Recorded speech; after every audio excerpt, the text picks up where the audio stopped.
આપ સર્વોને હેતપૂર્વક જય શ્રી સ્વામિનારાયણ। આજની સત્સંગ કથા વાર્તા નિજ મંદિર સાવરકુંડલા સત્સંગ ચિંતામણી। આજે આપણે સત્સંગ ચિંતામણી અંતર્ગત જૂનાગઢની લીલા માંગ ભાયાવદરના વસતા ભગતના પ્રસંગ વિશેની કથા વાર્તા સાંભળશું। જૂનાગઢ મંદિરની એ થાંભલી કે જેને ટેકે બેસીને એ બેઠી થડીના શ્યામલ રંગી સાધુએ એવી બળુકી વાતો કરી કે સભામાં બેઠેલાને 14 લોક વિંધીને અક્ષરધામના તેજ આંધી બેઠા દેખાઈ આવે અને અહો અહો કરવા માંડે। સ્વામીની વાતું એટલે ખમિયાળાના તીર જેવી, બેચર ચાવડાની બરછી જેવી, અંગ્રેજના લોઢા જેવી, કારણ શરીરના બુકા બોલાવી દે એવી, માયામાંગ મોહિત જીવાત્માને તમામ બંધનો છોડાવીને બ્રહ્મ કક્ષાએ મૂકી દે એવી। એ ગુણાતીતાનંદ સ્વામી કે જેમણે જૂનાગઢ મંદિરની 40 વર્ષ 4 મહિના અને 4 દિવસ સુધી મહંતાઈ કરી। તરણેતરના મહંતે એક વખત પૂછેલું કે તમો કેટલા વર્ષથી આ મંદિરના મહંત છો? ત્યારે સ્વામી બોલ્યા 30 વર્ષથી। 30 વર્ષથી એકના એક મહંત? મહંતે આશ્ચર્ય પામતા કહ્યું। તે પછી સ્વામી બોલ્યા, હા ભાઈ, અમે તો 30 વર્ષથી એકના એક જ મહંત છીએ। અને તમે કેટલા વર્ષથી મહંત છો? ત્યારે મહંતે જવાબ દીધો કે મારે તો હજુ 6 મહિના થયા છે, પણ અમારે તો 30 વર્ષમાં 6 મહંત બદલી ગયા। તે સાંભળીને સ્વામીએ પૂછ્યું, કેમ 30 વર્ષમાં 6 મહંત બદલી ગયા? ત્યારે મહંતે કીધું કે બદલે નહીં તો જાય ક્યાં? બધા મૃત્યુને શરણ થઈ ગયા। એટલે સ્વામીએ નવાઈ પામતા પૂછ્યું કે કેમ તેમને કાની રોગ થયેલા? ત્યારે મહંત બોલ્યા, ના ના સ્વામી, બધાય કમોતે મર્યા। એટલે વળી સ્વામીએ પ્રશ્ન કર્યો કે કેમ કરતાં? તે મહંતે જવાબ દીધો, જેને મહંત થવાના અભરખા હોય તે આગલા મહંતને હુલાવી નાખે। પછી સ્વામી શ્રીએ તેમને સમજાવતા કહ્યું કે તેનું કારણ કહું। આ તમારા શરીરે અધમણ સોનું જગારા મારે છે, તે લેવા માટે કોણ તૈયાર ન થાય? અને આ રહી અમારી મૂડી।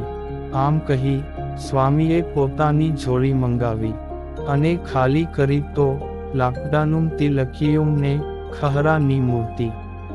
પછી કહ્યું કે બોલો મહંતજી, આ લેવા માટે કોણ તૈયાર થાય? અમારે તો આંગી જે હાથમાં સાવરણી લઈને મંદિર વાળે તે મહંત, ગાદી ઉપર બેઠા બેઠા હાંફે તે મહંત નહીં। એકવાર કોઈ ચારણ મંદિરમાં ધનની મોટી આશાએ આવેલ। તેમના મનમાં હતું કે આટલું મોટું મંદિર છે તો મંદિરના મહંત તો કેવાય સુખના સબડકા લેતાં હશે। એકાદ સબડકો મને જો આપી દે તો ન્યાલ થઈ જાઉં। આમ સંકલ્પ કરી મંદિરમાં આવ્યો ને જોયું તો સદ્ગુરુ ગુણાતીતાનંદ સ્વામી તે સમયે હાથમાં સાવરનો લઈને મંદિરનું ફળિયું વાળતાં હશે। તે ચારણે સ્વામી પાસે જઈને પૂછ્યું, આ મંદિરના મહંત કોણ છે? મારે તેમને મળવું છે। તેથી સ્વામી કહે, તમે ધર્મશાળામાં જાઓ, ત્યાં મહંત મળશે। અને ચારણ તો હરખાતાં ધર્મશાળામાં આવ્યા। પછી સ્વામી પણ હાથ પગ ધોઈને આસને બેઠા। ત્યારે ચારણે પૂછ્યું, સ્વામીજી, મહંત ક્યાં? તે સ્વામી શ્રી બોલ્યા, અમે જ મહંત। પછી ચારણે કહ્યું કે પણ તમે તો સાવરનો લઈને ફળિયું વાળતાં હતા। તે સાંભળીને સ્વામી શ્રીએ જવાબ આપ્યો, જે અમારે તો આંગી જે સેવા કરે તેને જ મેવા મળે। ત્યારે ચારણ તો ચોરણો ખંખેરીને ચાલતી પકડી। આવા નિસ્પૃહી ગુણાતીતાનંદ સ્વામીના યોગમાં આવતલને સંસાર છૂટતાં વાર ન લાગતી. સ્વામીની વાતો એટલે ફિરંગીની તોપનો ગોળો, જ્યાં પડે ત્યાં ખેદાન મેદાન કરી નાખે. મુમુક્ષુ ના અંતર વેદાઈ જાય તેવી સ્વામીની ચોટદાર વાતો. અને આ વાતો સાંભળીને ભાયાવદરના હંસરાજ પટેલના દીકરા વસ્તાને ચોટ લાગી. તીખી તીક્ષ્ણધાર પડતામાં અળગું કરે, ત્યાં લેશ ન રહે સંસાર વજ્ર લાગ્યા કોઈ વીરના. એવા વીર વસ્તાનો સંસાર ગુણાતીતની વાતુએ ઝેર કરી નાખ્યો. ભાયાવદર ગામમાં જ વસ્તાને વરાવેલ, તેથી સસરાના ઘર પણ પાસે જ હતા. પણ વસ્તાને હવે ઘરે રહેવું ગમતું નથી. ઘરેથી જૂનાગઢ આવે તો દિવસો સુધી રોકાઈ જાય, અને આ બાજુ ભાયાવદર ગામમાં વાતું થવા માંડે. કાં હંસરાજ પટેલ, તમારો વસ્તો હમણાં દેખાતો નથી. ત્યારે તેઓ જવાબ આપતા કે તે જૂનાગઢ ગયો છે. એટલે પૂછનાર લોકો કહે, જો હો હંસરાજ પટેલ, છોકરો હાથથી જાય નહીં. તેથી પટેલ હસતા હસતા કહે કે એમ થોડો કાની જાય. ગુણિયેલ છે ને પાછો સંસ્કારી છે. ઘરવાળી અને મા બાપને થોડો રઝળાવશે. ત્યારે લોકો કહે, અમે એમ ક્યાં કહીએ છીએ. આ તો કુમળો છોડ, સાધુ પાસે ઝાઝું રહે તે સારું નહીં. સાધુના સંસ્કૃતા વેણ કલૈયા કુંવર જેવા વસ્તાનું અંતર વેંધી નાખશે તો તમે ક્યાંને ના નહીં રહો. તેથી હંસરાજ પટેલ તેઓને કહે કે ભાઈઓ, સાધુ પાસે બેસે છે તો ભગવાનનો ભક્ત થશે, એમાં ખોટું શું છે. તે વળી લોકો ટહુકો કરતા કહે જે ખોટું શું ને સાચું શું તે તો ટાણે ખબર પડશે. અને લોકમાં કહેવાશે કે હંસરાજનો વસ્તો બાવો થઈ ગયો. જેને નો મળે ખાવા ઈ થાય બાવા. ત્યારે પટેલ કહે, પણ અમારે ઘેર તો ક્યાં ખાધું ખૂટે તેમ છે. તે વળી તેઓ કહે કે એ તો તમને ને અમને હંધાયને ખબર છે, પણ ગામને મોઢે કાની ગરણામ થોડા બંધાય છે. એ તો કહે છે કે કામાનો ખૂટ્યો ને કર્મનો ફૂટ્યો તે બાવો બની ગયો. અને હા હંસરાજ પટેલ હરામનું ખાઈ ખાઈને બાવાના તો હાડકાને હરામના થઈ જાય. એને કાની કાંડાની કમાણી થોડી છે. આમ ગામ લોકના આવા તીખા વાગબાણોથી હંસરાજ પટેલ ઘવાઈ ગયા. અને વસ્તાને સાધુનો રંગ લાગે તે પહેલા ઘરે તેડી લાવવા માટે જૂનાગઢ આવ્યા. અને તેના દીકરા વસ્તાને કહ્યું, ચાલો વસ્તા, ઘેરે ચાલો. આંગી મંદિરે બહુ ન રહેવાય. ત્યારે વસ્તો બોલ્યો, પણ બાપા મને આંગી બહુ ગમે છે. તે સાંભળીને પટેલે કહ્યું, ગમે એટલે ત્યાં થોડું રહી જવાય.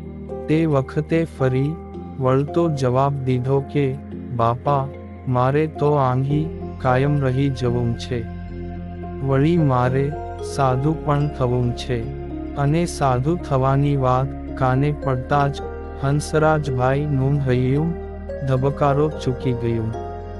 વળી હંસરાજ પટેલ તો જૂના સત્સંગી અને ગુણાતીતાનંદ સ્વામી પ્રત્યે આદરભાવ ઘણો, પણ છોકરો સાધુ થઈ જાય તે કેમ પોસાય. બીજા ભક્તોને તો પોતે વાતો કરે કે સાધુ તો મોક્ષનું દ્વાર છે ને તેના ચરણની રજ માથે પડે તો પણ કલ્યાણ થઈ જાય, પણ સગો દીકરો મોક્ષનું દ્વાર બનવા જાય તે ઠીક નહીં. અને વસ્તાને કહ્યું, એમ તે કાની સાધુ થવાતું હશે. સાધુ થવું એ કાની આંબલીનો કાતરો છે કે કૂદકો મારીને લઈ લીધો. અને વસ્તાએ વળતો જવાબ દીધો કે તમે હા પાડો કે ના પાડો, પણ મારે તો આંગી જ રોકાઈ જવું છે. ત્યારે પટેલે કહ્યું, જો વસ્તા આપને ઈ કાની કરવું નથી અને છાનો માનો ઘર ભેળો થા, આપનું ઘર લાજે, ને કુટુંબને માથે માછલા ધોવાય. તારી પત્ની ઘરે કાળો કકળાટ કરે છે, માટે ઘેરે ચાલ. અને ગુણાતીતાનંદ સ્વામીને પણ વસ્તાની ફરિયાદ કરી. પછી હંસરાજ પટેલ તેને ઘરે લાવ્યા. વળી તેમને મનમાં બીક લાગી કે વસ્તો ક્યાંક ભાગી જશે તો. તેથી સુતારને બોલાવી લાકડાની હેડે બનાવી. વસ્તાને હેડેમાં જકડી ઓરડામાં પૂરી દીધો. 2-5 દિવસ થશે, ત્યાં બધો વૈરાગ્ય બેસી જશે, એમ માની દરવાજે તાળું મારી દીધું. પટેલ પોતે હળવે હૈયે ફળિયામાં ખાટલો ઢાળીને સૂતા. પછી બંધ ઓરડામાં વસતા ભગતે મહારાજનું ભજન શરૂ કર્યું. અને એક તાર લાગી ગયો. તે મહારાજે તેને ઓરડામાંથી ઉપાડી ભાયાવદરના ગઢ સોનસરવો કાઢી જૂનાગઢ શહેરના કિલ્લાના બંધ દરવાજામાંથી પાર ઉતારી જૂનાગઢ મંદિરના આંગણામાં મૂકી દીધો. અને ભગત જાગીને જુએ તો મંદિરના શિખર દેખાયા. પછી તે ગુણાતીતાનંદ સ્વામી પાસે આવીને ચરણોમાં ઢળી પડ્યા. અને આ બાજુ હંસરાજ પટેલે સવારે જાગીને ઓરડો ખોલ્યો તો લાકડાની હેડે તાળા મારેલી એમને એમ પડી હતી.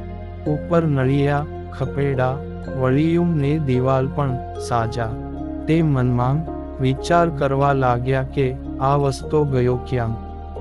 અને ગામમાં બધે ગોતાગોત કરી પણ ક્યાંને વસ્તો ન મળે. અને જે વાતની બીક હતી તે જ વાત બની ગઈ. એટલે તેમને થયું કે નક્કી વસ્તો જૂનાગઢ ગયો છે. એમ ધારી ઘોડી ઉપર પલાણ માંડી જૂનાગઢ જવા રવાના થયા. અને સીધા મંદિરમાં જઈ ગુણાતીતાનંદ સ્વામી પાસે આવી વસ્તાની માંગણી કરી કે સ્વામી, મારો વસ્તો લાવો. તે સાંભળીને સ્વામીએ કહ્યું, હંસરાજ પટેલ, થોડા ધીરા પડો. પોરો ખાવ ને પછી નિરાંતે વાતો કરશું. પણ સ્વામી, તમારી નિરાંત માંગ તો રાત પડી ગઈ છે. હું અહીં પોરો ખાવા નથી આવ્યો, પણ વસ્તાને લેવા આવ્યો છું. તેથી સ્વામીએ કહ્યું, તે લઈ જજો ને, અમે ક્યાં ના પાડીએ છીએ. તે પટેલ રીસ ચડાવીને બોલ્યા, એને તો હું લઈ જ જઈશ. અમારે પણ 5 માણસો વચ્ચે રહેવાનું હોય. તે ગામમાં આબરૂના ધજાગરા થાય તે પહેલા બધું થાળે પાડી દઈશ. પછી સ્વામીએ તેમને શાંત પાડતા કહ્યું કે ઓહો હંસરાજ પટેલ, આટલી બધી આબરૂ વહાલી છે. અને પટેલ, અમારું માનો તો આ હઠ છોડી દ્યો. વસ્તાને સાધુ થવું છે તો થવા દ્યો ને. તમારે તો બીજા 3 દીકરા તો છે. તે હંસરાજભાઈએ વળતો જવાબ દીધો, બીજા 3 દીકરા હોય તો વસ્તો કાની વધારાનો થોડો છે. ત્યારે સ્વામીએ કહ્યું, જે હંસરાજ પટેલ, આમ આકરા ના થાઓ. ન કરે નારાયણ અને વસ્તો કાનિક કરી બેસે તો કદાચ દેહ છોડી દે તો શું કરશો? આમ સ્વામીની વાત સાંભળી હંસરાજ પટેલને ધાક બેસી ગઈ. અને બોલ્યા, સ્વામી, તમે ગમે તે કહો, પણ હવે તો વસ્તાને લઈ જ જવો છે. ત્યાં છે મારો વસ્તો. પછી સ્વામી તો હંસરાજ પટેલને વસ્તા પાસે લઈ ગયા. આને કહ્યું કે વસ્તા ભગત તમારા બાપા લેવા આવ્યા છે, તો શું કરશું? ત્યારે તેમને વળતો જવાબ દીધો, પણ સ્વામી, મારે તો અખંડ બ્રહ્મચર્ય પાળી ભગવાન ભજવા છે. મારા બાપા જો મને રાજી ખુશીથી અહીં રહેવા દે તો ભલે, નહીતર હું પરાણે આંધી જ રહીશ. તે સાંભળીને સ્વામીએ હંસરાજ પટેલને મનાવી રાત્રિ રોકાઈ જવા આગ્રહ કર્યો. એટલે સ્વામીના વચનથી હંસરાજ પટેલ રાત્રિ રોકાયા. અને સવારે પાછી વસ્તાની માગણી કરી. તે સ્વામી બોલ્યા, પટેલ, કાલે રાત્રે તેને તાવ આવ્યો હતો. તેથી માંદાની જગ્યામાં તેનો ખાટલો રાખ્યો છે.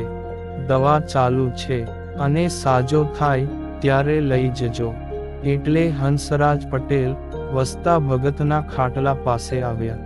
તાવ ઘણો હતો, પણ વસ્તા ભગત તો અખંડ મહારાજનું ભજન કરતા હતા, અને થોડી વારમાં તો વસ્તા ભગત મહારાજના ધામમાં સીધાવી ગયા. અને હંસરાજભાઈ ભારે હૃદયે બોલ્યા, જે સ્વામી, વસ્તાએ તો દેહ મૂકી દીધો. અને હંસરાજ પટેલે તો સ્વામી પાસે આવીને કોપ મૂકી. ત્યારે સ્વામીએ કહ્યું કે, પટેલ, તમે તેને ઘરે લઈ જવાનો બહુ આગ્રહ કર્યો, પણ તેને ઘરે આવવું નહોતું. તેને તો આંઘી રહેવું હતું. તે આ દેહે તમે તેને મંદિરમાં રહેવા ન દીધો, તેથી હવે બીજા દેહે તે આંઘી રહેશે. ને પછી તો હંસરાજ પટેલને કાયમનો વસવસો રહી ગયો. વળી એક તો દીકરો ધામમાં ગયો, ને સ્વામી જેવા મહાપુરુષને રાજી ન કરી શક્યા. આવા હતા વસ્તા ભગત મહામુક્તરાજ, જેનો પ્રસંગ આપને સાંભળ્યો. અને હવે પછીની કથા વાર્તા આપને આગળના ભાગમાં સાંભળશું. અત્યારે આપ સર્વોને ભાવથી જય શ્રી સ્વામિનારાયણ.